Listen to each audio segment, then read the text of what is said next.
You know, friends, give the devil his due. On paper, it seems like he had a pretty good strategy. Let Jesus head off into the desert and let him stay there in all of its scarcity for a little while. Oh, maybe 40 days or something like that might do it.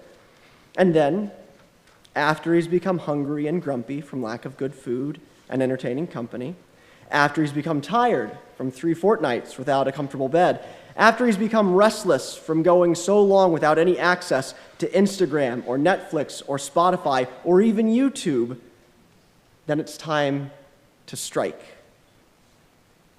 When he's been sapped of all of his strength and vigor from having nothing of the things that give life zest or relish, then is the time to overcome him. Then is the moment of weakness when he might be tricked and led away from the purpose for which he came. And I mean, again, to be fair, the devil had seen it play out like this before. About 1,500 years earlier, as Israel wandered in the scarcity of their own desert on their way to the Promised Land, he had seen us fall. He had seen us test the God we weren't supposed to test. He had seen us worship gods that we weren't supposed to worship. Before that, even in the abundance of the garden, he had seen us eat food that we weren't supposed to eat. Time and again, the devil saw that when we were put to the same test, when our whims had come into opposition with God's will for us, we had failed. We had succumbed to his trickery and to our own fatigue and frailty. So yeah, given that track record, I suppose I can't blame the devil for perhaps thinking that after 40 days in the desert, he might come upon a man wearied, spent, at the end of his rope and at the end of his strength, and that he thus might overcome the Son of God. But that is not what he met. He did not meet a man wearied and spent and tired.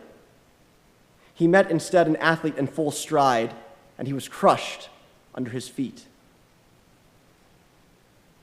Because I think the way that perhaps the devil saw Jesus' 40 days and the way that Jesus actually lived them could not have been more different. I think perhaps the devil may have seen the days in the desert as nothing more than this sapping, arduous burden, that he would come upon Christ at the end of his physical and spiritual strength, at the end of this physical and spiritual marathon, as it were, with no more strength and vitality. But I think Jesus rather lived it more as a good warm-up before stepping into the arena with his foe. Because the desert for him was a time to get back to basics. It was an opportunity to set aside the distractions of this world, to stand before his Father free and unencumbered, with purpose, with intention, and with presence.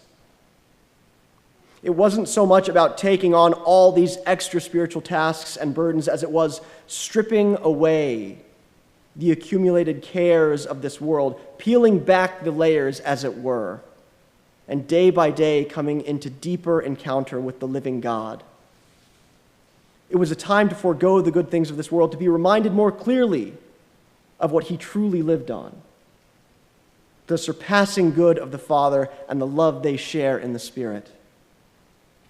It was a time to empty himself and thus be filled with his Father's grace and wisdom and strength. On paper, it seemed like the devil had a good plan. In practice, it could not have been more ill-advised. On paper, he'd come upon a man at the end of his strength. In practice, he met Jesus in the full flourish of it. I don't think he was ever really slated for success, but maybe he would have stood a better chance in the hustle and bustle of the day-to-day when there were hundreds of things trying to pull Jesus' attention in every different direction. Or maybe if he had come to him in a fit of spiritual torpor amidst the routine and the commonplace. But coming to Jesus in the desert, where the Father's love shines through with an unparalleled clarity, after this time of intentional and focused communion with God, I mean, come on.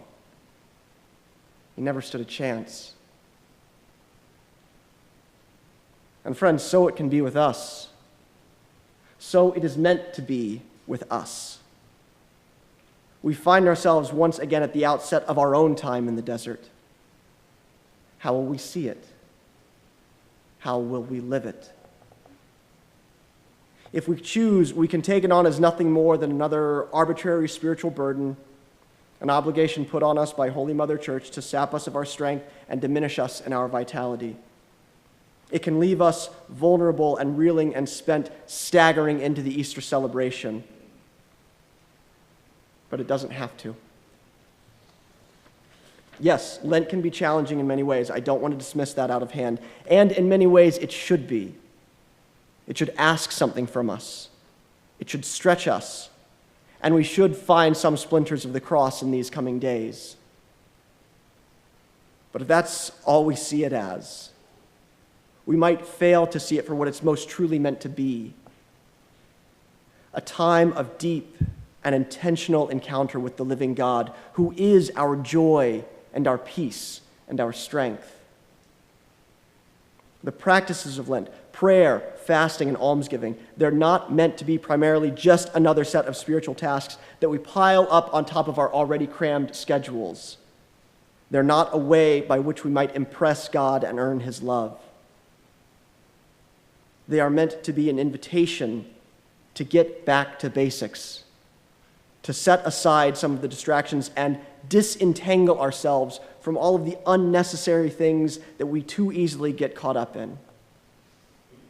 They're a chance to peel back the layers of our old sinful selves and so come to an encounter with our own hearts and with the God who is closer to us than we are to ourselves.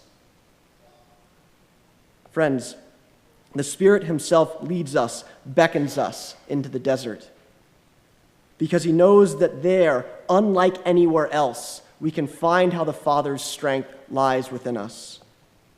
There, unlike anywhere else, we can find an unalloyed joy that persists even in the midst of trial and temptation and difficulty and uncertainty. There, unlike anywhere else, we can find the grace, or more precisely, be found by the grace in which the victory will be ours over the devil and over the grave.